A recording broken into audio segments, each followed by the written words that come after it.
This class is all about human history and cooking. The relationship of human beings and cooking dates back to millions of years.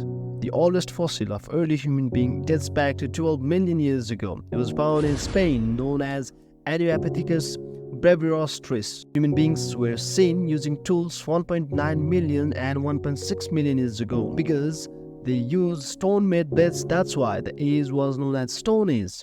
And these humans were referred by archaeologists as Homo habilis or handyman.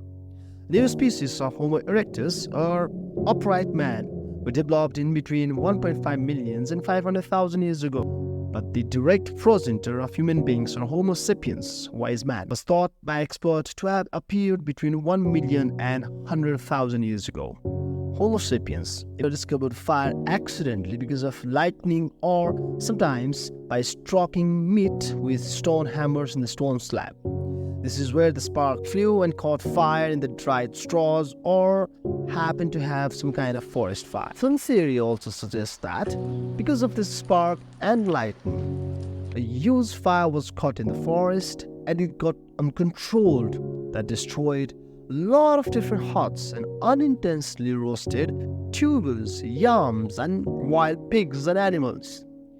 People happened to enter into the burnt space by chance and enjoyed the prepared meat item or the roasted tubers and yams, which happened to be very soft and delicate to consume.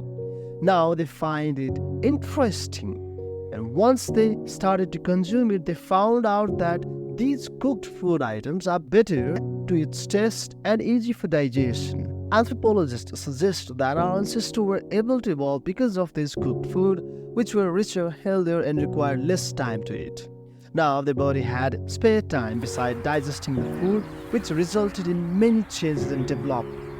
One of the many changes happened was tripling up the brain size to what it is today, that is approximately 1400 cubic centimeters.